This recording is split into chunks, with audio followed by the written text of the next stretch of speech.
So tonight you might be kind of wondering, why are we looking at the book of Daniel?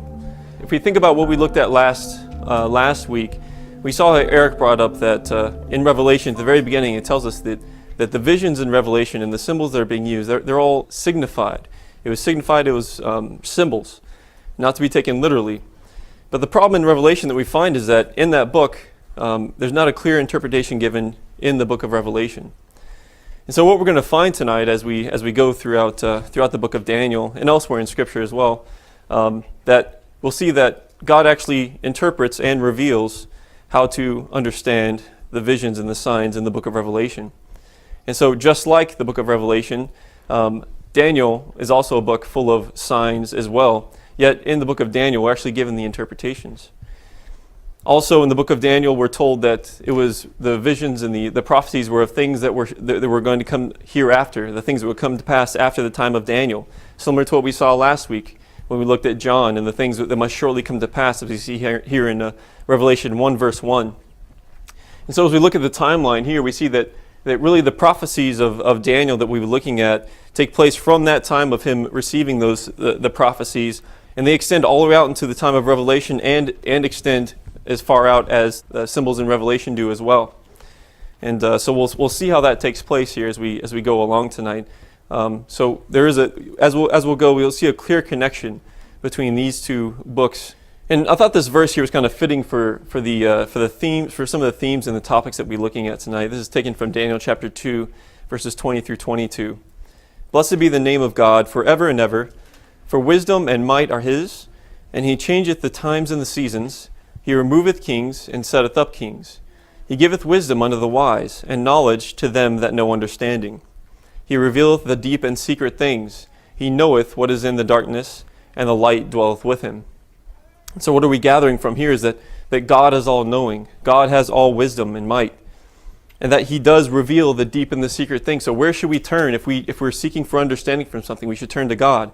And we have his word that we can turn to seek interpretation, and really that is the basis for which we're going to be looking at our class tonight, is looking at the word of God and how do we consider the symbols that we see in the book of Revelation, and also the aspect of him setting up and removing kings. And what we'll see is that throughout time, as the kingdom of men is established and different empires reign, we'll see how God is setting up and removing kings to bring about his purpose on the earth.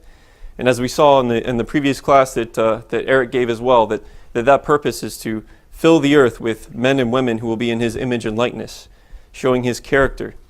To begin with, I wanted to take a look at the big picture as we're trying to bring these thoughts together. So if we were to just go right to the book of Revelation and not consider anything else in the Bible and try to understand what's being talked about there, we would definitely be very confused. What's important, it's just like reading any book, really. If you were to go to the last chapter of the book and try to understand what had taken place all before that, it would be very difficult. And so what we're going to show here in this chart is that there are several themes that are actually laid out in the very first book of the Bible, in the book of Genesis.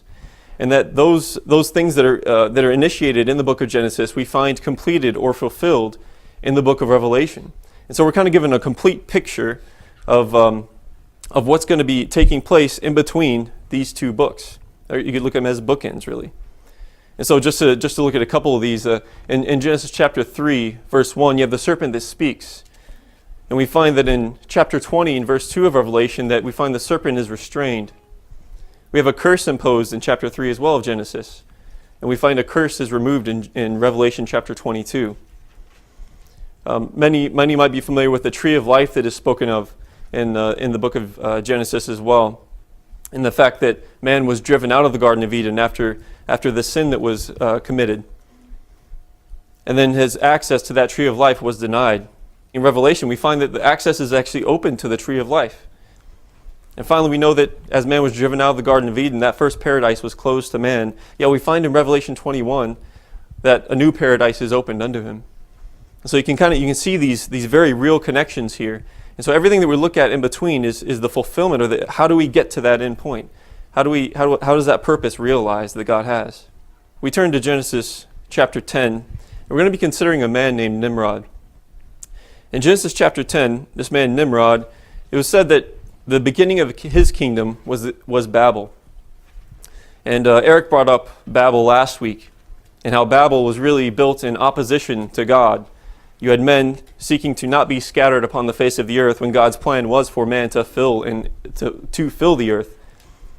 And so in this opposition, you have this man Nimrod here. This city of Babel, this kingdom, is the central to the beginning of his empire. And this man was very much into empire building. After he builds Babel and several other cities in that area, he then moves on to Assyria. He builds Nineveh, other famous cities, Akkad and Calah. And so you can see the beginnings of the way in which the kingdom of men will work. He goes and begins to conquer more and more territory. Also, what's interesting about the man Nimrod is what his name means. His name means rebel, or we will rebel. So think about that in the context of the way in which Babel was built.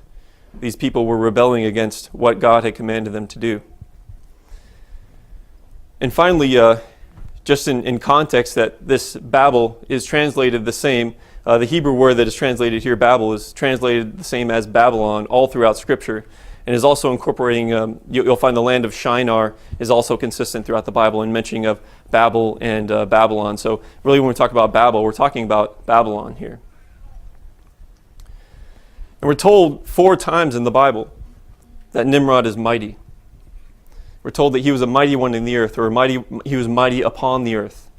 This word mighty is really has an implication of like a warrior or a tyrant, someone of that nature.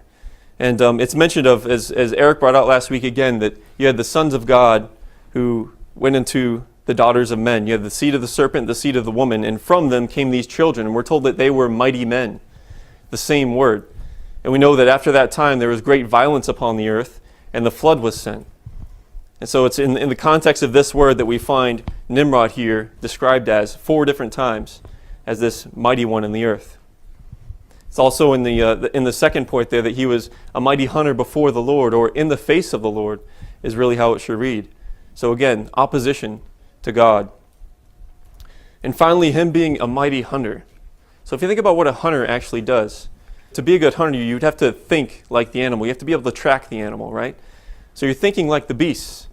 And we're going to find a link to that later in our class here, of the thinking of the beasts, which really, if you think about it, go back to Genesis in chapter 3, and what was it that was the problem in the Garden of Eden and the dealing with the serpent was the thinking of the beast. They listened to what the serpent had to say, and they listened to his thinking. That's going to play on further as we continue in our class today. And so, considering the origins of the kingdom of Babylon, we're going to jump forward now to Babylon in its peak prime condition. This was the pinnacle of the empire, and this is in the book of Daniel. This is just a little background of just some of the things that take place in the book of Daniel. This was recorded by Daniel, who was a prophet during Jewish captivity in Babylon. He was a Jew. First it was the Assyrians who came down and took the northern 10 tribes of Israel, and afterwards it was Nebuchadnezzar of Babylon who came and took the remaining 2 tribes in the south. And Daniel was taken away during that time frame back into Babylon. And the book starts out showing how he refused to be assimilated into Babylon. This man, it's a very good showing of his character in the fact that he would not listen to or be infused with the culture of Babylon. And it's something that we should all take heart of as well, thinking about the aspects of Nimrod and the kingdom of men and the opposition to God. He would not be assimilated into this culture and into that thinking. He also became a man of high regard as a wise man and an interpreter in those kingdoms, both in the kingdom of Babylon and also in the kingdom that would follow that. And it was really through, again, God's interpretations which he gave unto Daniel, which led to this elevation in the kingdom of Babylon. And finally, just kind of as a big summary, he receives visions. And these visions are visions of events that are going to come regarding Israel, regarding the nations around Israel, regarding the world in general, and also regarding Christ's return and the setting up of Christ's kingdom. And so in Daniel chapter 2, Nebuchadnezzar, the king who reigned around 606 BC, he had a terrible dream. And this dream shook him to his core. He wanted to know not only the interpretation, but he wanted to know what the dream actually was from his wise men as well. So he goes to his wise men. He says, I know before you give me interpretations of different signs and things, but now I want you to tell me exactly what the dream was as well. This was such a stirring dream that he had, that he wanted to know a clear and true interpretation. And if they couldn't give it to him, he was going to slay them all. And so Daniel hears of this, and he goes to his God and he prays. And God reveals unto him the dream and the interpretation. No one else in the kingdom, none of the wise men of Babylon, could understand or interpret the dream, but God gave this to Daniel. And so here we find what Nebuchadnezzar saw. So you see here this bright, glorious image that he sees. It starts off with this brilliant head of fine gold. Following that, you have the chest and the arms of silver. You have the belly and thighs of brass that follow that. You have the legs of iron. And finally, at the bottom, you have the feet and the toes, which are made of clay and iron mingled together. And so in this image, what we're going to find is that we're actually given the interpretation in Daniel chapter 2. We're actually told exactly what this image represents. And we're told that in these different metals, we'll find kingdoms. And we're told that Nebuchadnezzar is that head of gold. His kingdom is the head of gold. And that there would be 3 kingdoms that would succeed his kingdom. And so we begin with Babylon, 606 BC to 536 BC. The head of gold, the pinnacle. After that, the next great empire that followed after Babylon was that of the Medes and the Persians. And they reigned from 536 to 330 BC. And hence also you look at the fact that there's 2 arms there. So you had 2 different bodies coming together as a confederacy that conquered Babylon. Who was the next great empire after that of the Medes and the Persians? Alexander the Great. You have the Greek Empire, 330 BC to 63 BC. Many of us are probably pretty familiar about the conquest of Alexander the Great and the speed at which he was able to take over the Persians and the vast territory that they had. What was the next great empire after Greece? Rome, 63 BC to 1789 AD. Notice you have the long legs of Rome there. And look at how much longer that time period is of the Roman Empire and the length of its reign. You could look at different dates for the fall of Rome as it was declining over a period of time. This 1789 is around the French Revolution and the conquest of Napoleon, which really brought an end to the base of the Roman rule at the time when the Holy Roman Empire was overthrown. And finally, what do you have? You have the feet of iron and clay mingled. And we have 1789 to really today. You have that representative of Europe. From going down this image, you can see how the metals are deteriorating. You start with the fine gold, you go down to the silver, to the brass, to the iron, and then finally to the weakest point, to the feet of iron and clay. And you would have also 10 toes on this image as well. So you can look at the divisions of the different territories throughout Europe, and the fact that from now on you would have the ruler who is symbolic of that iron, having to get power from the people, from the clay. And so you can think of democracy and socialism, some of those other things that take place as a result of the deterioration of these metals. So you start off with Nebuchadnezzar having all rule and power and authority, able to overturn and do whatever he wanted in this monarchy.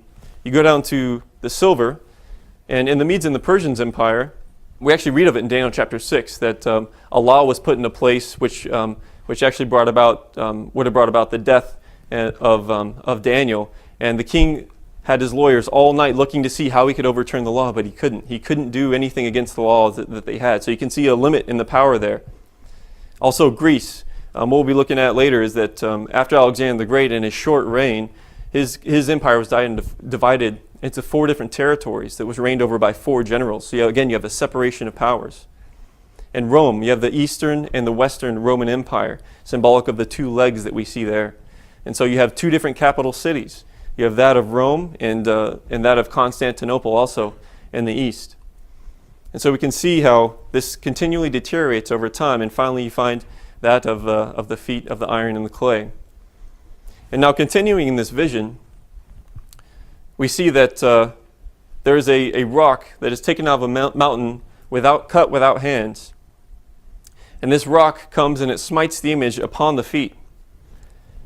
And we're told here in Daniel chapter 2, verse 35, "Then was the iron, the clay, the brass, the silver, and the gold broken to pieces together, and became like the chaff of the summer threshing floors. And the wind carried them away, and that there was no place found for them." So you have a destruction of this image here. You have this destruction of this lineage of the kingdom of men. Now, what is this stone cut out without hands? Well, it's giving the idea of something that men has no involvement in. And what would that be? But who could this be but Christ? For it was God, through the power of the Holy Spirit, who brought about his birth into the world. And so it is Christ who will come. And what we're looking at here is Armageddon, the smiting of the image, and the crushing of this kingdom of men. And so we see that they're broken to pieces together, and it's like the chaff of the summer threshing floors, the wind carrying them away. One of the point I want to make up was that they're all broken together. So what we're looking for is a unification of these kingdoms as well at the time of Armageddon. This isn't just one part of the metal of the image that is being consumed or broken. It is the entire image broken together. And we're going to see the importance of that in the few slides from now. So in thinking again about the chaff and the threshing floors, Eric brought this point up last week in his class. And we looked at how Armageddon in the Hebrew tongue means heap of sheaves in a valley for judgment. And we saw in Joel how these same themes are brought about, the gathering of nations, and that these nations will be gathered together, and there will be judgment in this valley of Jehoshaphat, which means the Lord has judged.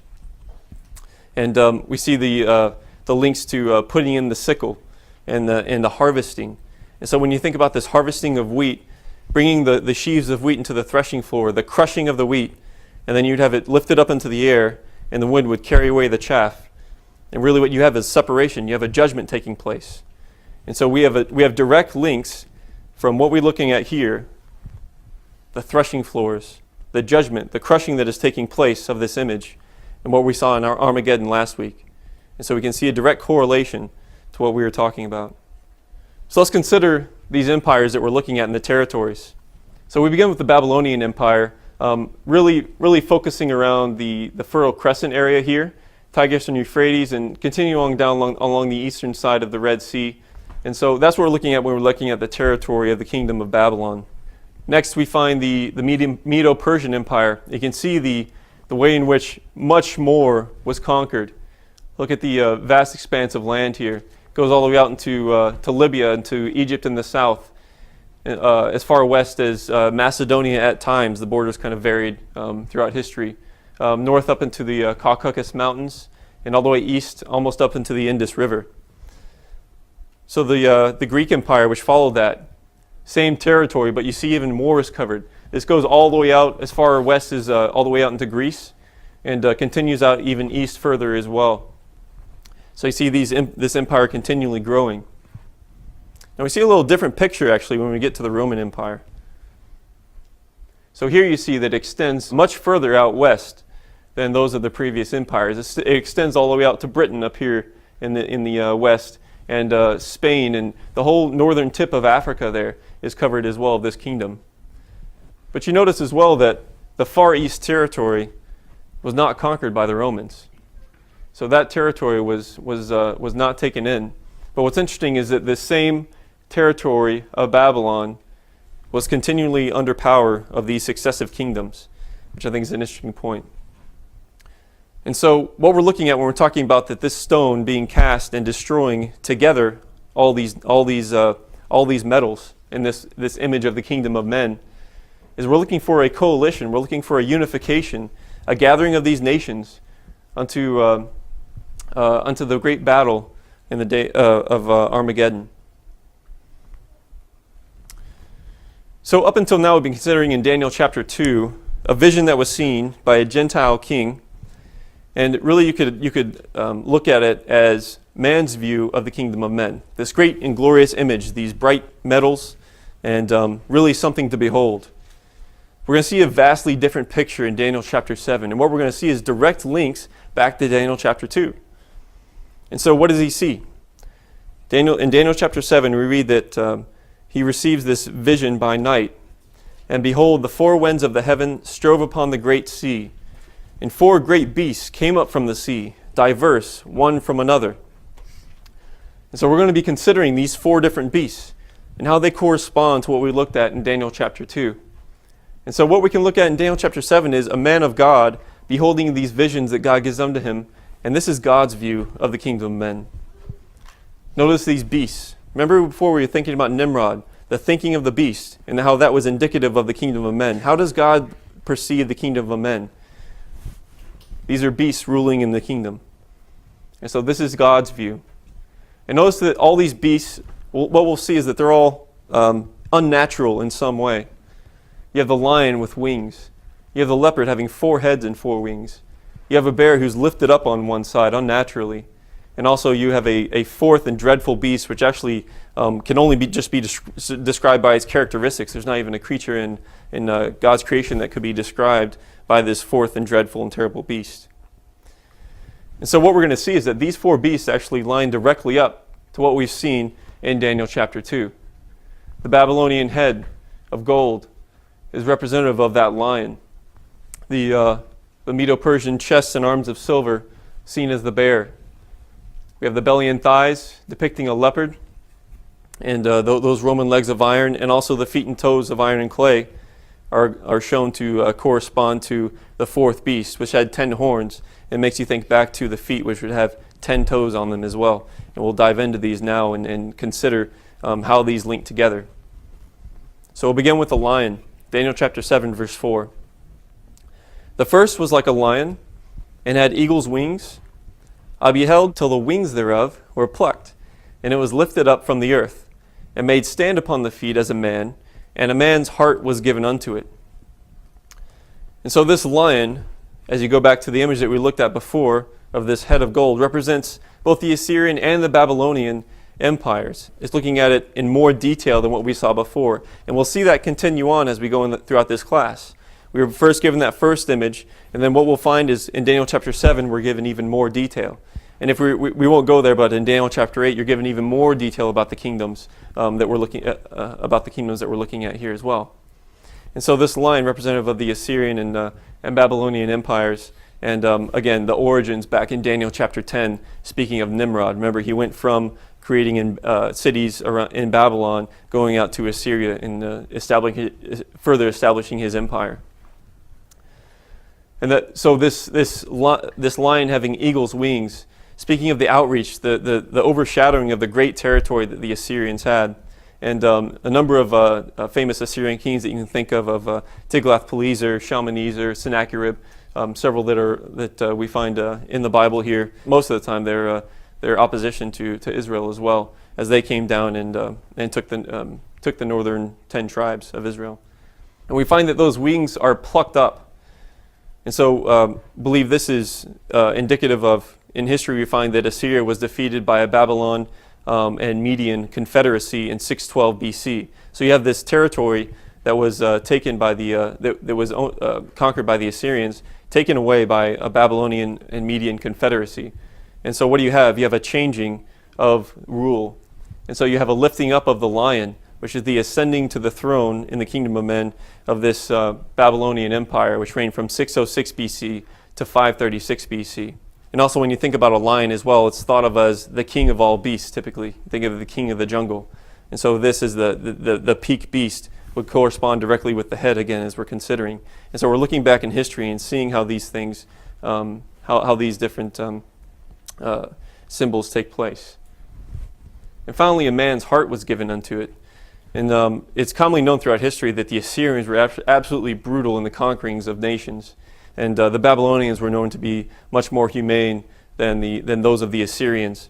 And the fact that just in looking at the example that Daniel and the best and the brightest of Israel were actually taken in and try to assimilate into the Babylonian culture rather than simply just being destroyed. And so here, let's look at some images from history. And what we find is very common in the palaces in Assyria, in the different kingdoms or cities. You'd find these were called lamassus. And what you have is a body of a lion. You have wings, and you have a head of a man here. Okay, so these things were extremely common in the Assyrian king's palaces. Okay, so there you go back to the imagery that looked at with a lion with wings. Then what do you find when you come to Babylon? So if you were to walk into Babylon through the Ishtar gate, you would continue down a procession hall, and you can see different replicas of this in various places in the world. And down that procession hall, you would see hundreds of lions, and all these lions were lions without wings.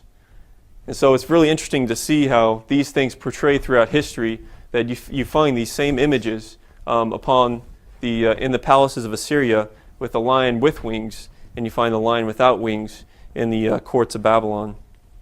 And you have those wings removed there. This might be a little bit difficult to bring out. I've circled some areas here for you to see.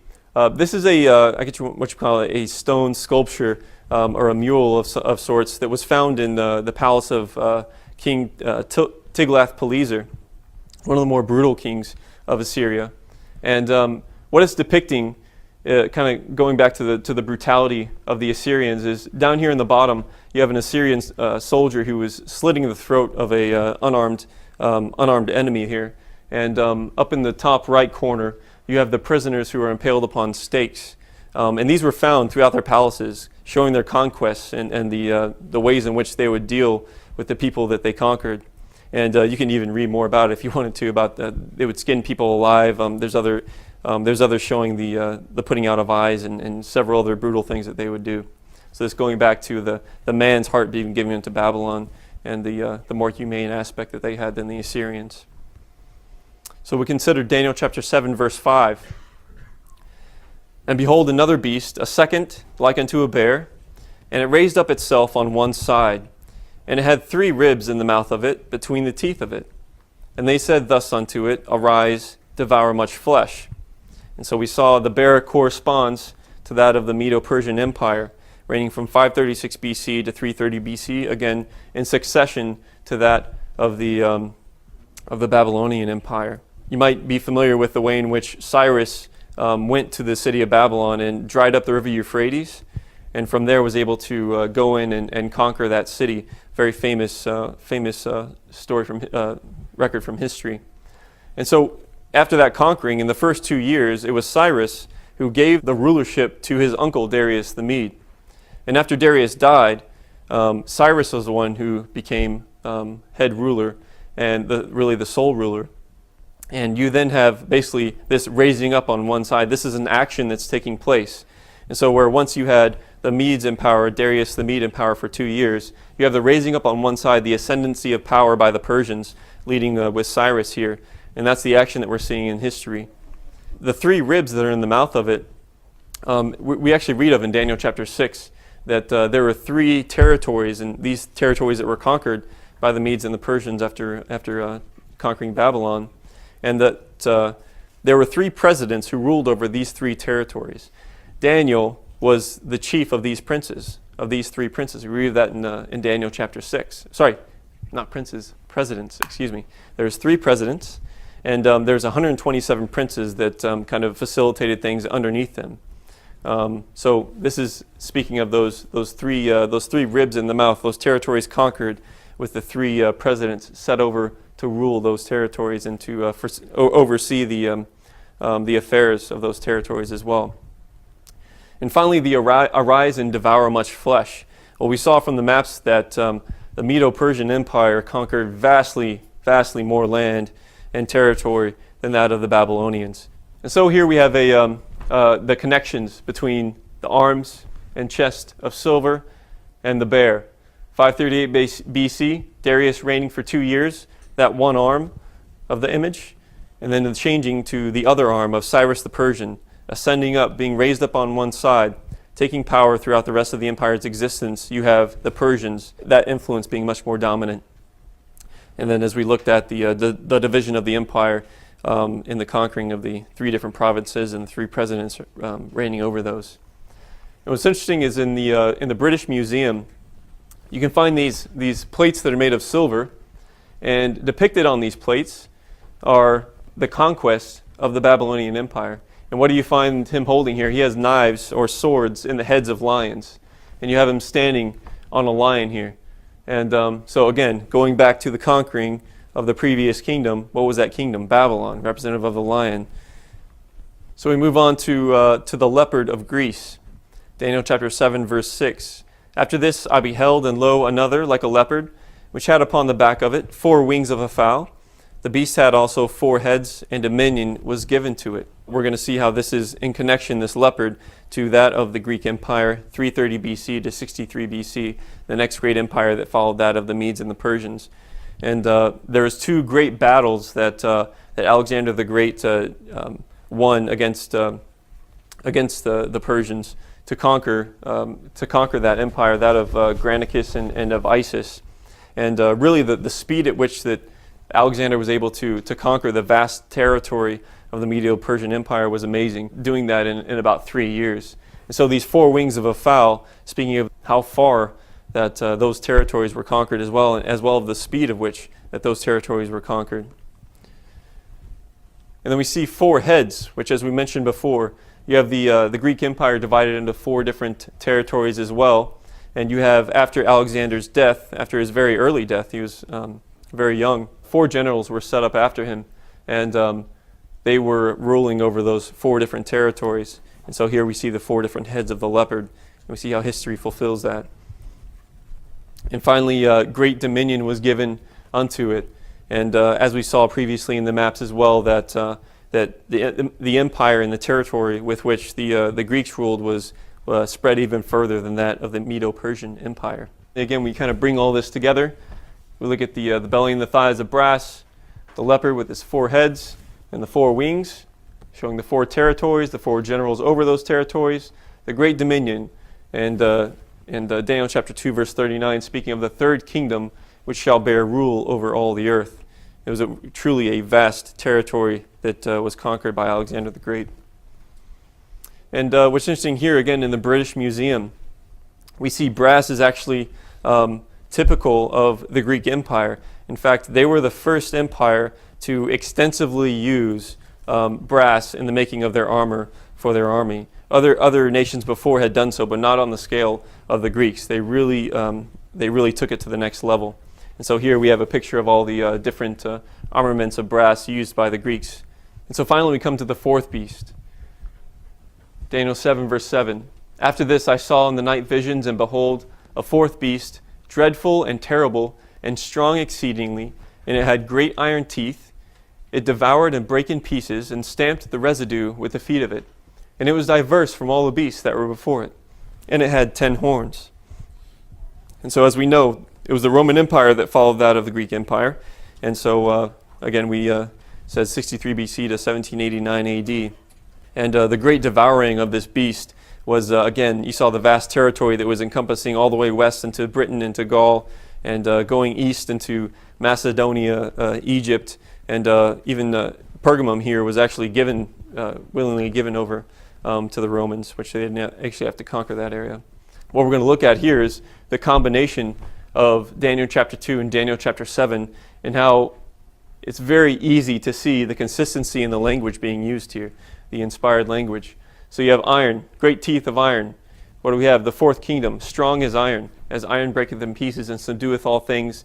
As iron that breaketh all these, shall it break in pieces and bruise. So again, a theme of breaking in pieces.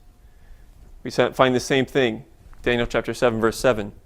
We have the stamping of the residue. And so what do we find also? 10 horns in Daniel chapter 7. And so we can see the correlation between that of the 4th beast and that of the legs and the legs of iron and the feet of iron and of clay. And so what do we find after we see this 4th beast? Well, we have a judgment on the beast. This kind of sounds familiar, doesn't it? We saw a similar thing when we were looking at Daniel chapter 2. We saw the smiting of the image. Before, when speaking about the rock, I forgot to mention the fact that the rock smites the image, and it then becomes a great mountain, and it fills the entire earth. Sorry, I forgot that. A very important point. So that rock, representative of Christ, in the conquering in the smiting of this kingdom of men, then grows and fills the entire earth, speaking of the kingdom of God that will be upon the earth. And so what do we find here? The same exact language being used. Daniel chapter 7, verse 26. But the judgment shall sit, and they shall take away his dominion, to consume and to destroy it unto the end.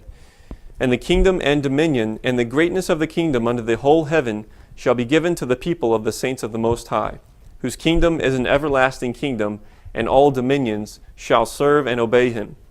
And so we see this kingdom, this dominion taken away from that of the fourth beast, that reign that was given. And we have it replaced by the reign of Christ and the kingdom of God established on the earth. So again, consistency. And so you could continue on, as I mentioned, Daniel chapter 8, you find even more detail given. You have other beasts mentioned, and more detail given about the time of the Greeks and the Medes. And again, those are even called out, and we were given interpretation as well. We don't have time tonight to go into those. We're going to stick with these first two.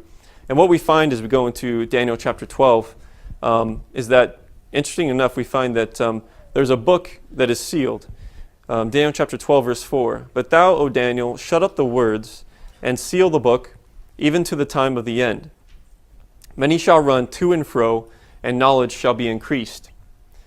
And continuing on in just 5 verses down, and he said, Go thy way, Daniel, for the words are closed up and sealed till the time of the end.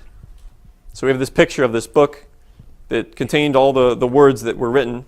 So all these things, all these visions that have been recorded by Daniel, and you have the sealing of this book, and it's going to be sealed until the time of the end. So we got this vision. Okay, got that. So what do we find in Revelation? Revelation chapter 5, verse 1. And I saw in the right hand of him that sat on the throne a book, written within and on the backside, sealed with 7 seals. We just saw that in Daniel, didn't we? We saw the book sealed, and now we find this book here. And we continue in verses 4 and 5 of Revelation 5. And I wept much because no man was found worthy to open and to read the book, neither to look thereon. And one of the elders saith unto me, Weep not, behold, the Lion of the tribe of Judah, the root of David, hath prevailed to open the book and to loose the 7 seals thereof. So what do we find in Revelation? We find an opening of the book, the seals being taken off at the time of the end. And at this time of the end, really, it's the end of the of Israel as a nation, really, as Revelation is written around AD 96, and so it's interesting that we find ourselves here in the. This would be during the time of the legs of iron here of the Roman rule. And so, what do we find when we go in Revelation? Well, we find that Daniel's fourth beast actually reemerges. In Revelation chapter 12. We can see a direct correlation to the beast which we saw in Daniel, to the fourth beast that we saw in Daniel chapter 7. Both of them great or strong exceedingly, having iron teeth, both of them ready to devour, both of them having 10 horns, and stamping the residue and making war with the remnant that is left. Similar language being used there. You have the persecution of the woman, which throughout the Bible you look at the bride and you think of the bride of Christ. So, which is typical of the church, and so you have the persecution of the saints mentioned in Daniel chapter 7. Both of them blasphemous, and both of these beasts existing until Christ. And so, as we look at Daniel chapter 12, what do we find in the next chapter in Revelation? Revelation chapter 13. And I stood upon the sand of the sea, and I saw a beast rise up out of the sea, having 7 heads and 10 horns. And upon his horns 10 crowns, and upon his heads the name of blasphemy. And the beast which I saw was like unto a leopard, and his feet were as the feet of a bear, and his mouth as the mouth of a lion. And the dragon gave him his power, and his seat and great authority. Seems like we've seen some of these symbols before, haven't we? So we have a beast rising up out of the sea. Where did we see that?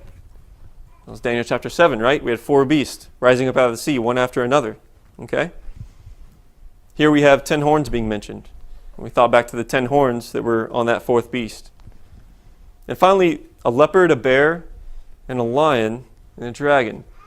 You know what's interesting is that only 3 times in the Bible do you find a leopard, a bear, and a lion mentioned together. 3 times.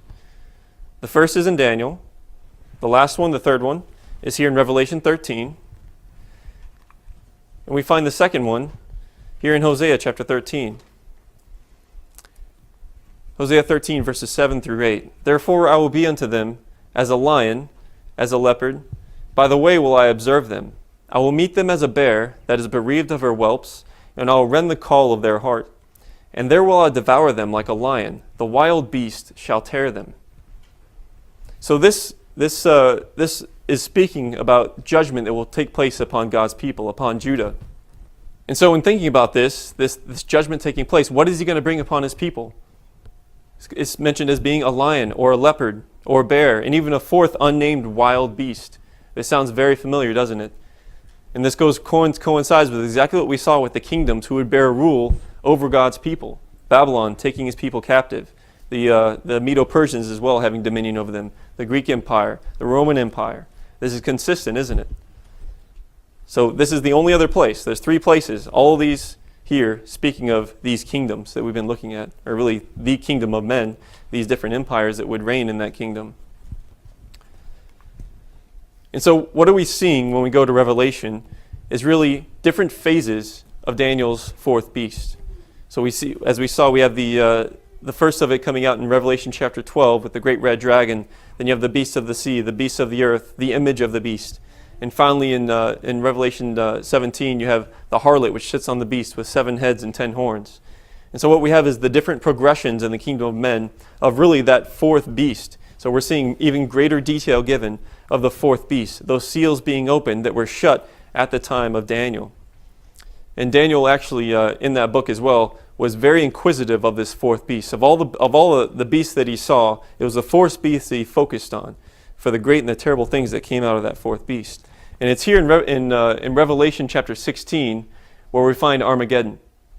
So this is where the judgments begin. This is where the conquests begin. And so here we're going to bring all the things that we looked at, and we're going to bring them together. And what is the full view that we've been looking at tonight? So we started in Daniel chapter 2, the great image, the view of the kingdom of men from man's view, the head of gold. And we saw how that was representative of that lion that we saw in Daniel chapter 7. And next, the arms of silver, that of the bear, the belly and thighs, representative of the leopard. And we have the feet of iron and clay, pointing forward to that of the great 4th beast that we saw in Daniel chapter 7. And so progressing further, and again, remember in each one of these, here we were given an image with various details, and then here in Daniel 7 we were given even more details about those things that would come to pass in the kingdom of men, okay? And then finally in Revelation, and here we just have a couple of these images of the red dragon and the beast of the sea in Revelation 12 and 13. What we have is even further detail given in Revelation. So that is what we're looking at when we consider the book of Revelation. And so here it is, the whole picture. We have the progression of the kingdom of men throughout the ages as detail is given more and more as we go. Why is it that we see the 4th beast in Revelation? Well, again, there's no more metals to come at the time of the writing of John in Revelation. Remember, this was AD 90, 96, whatever you want to call it.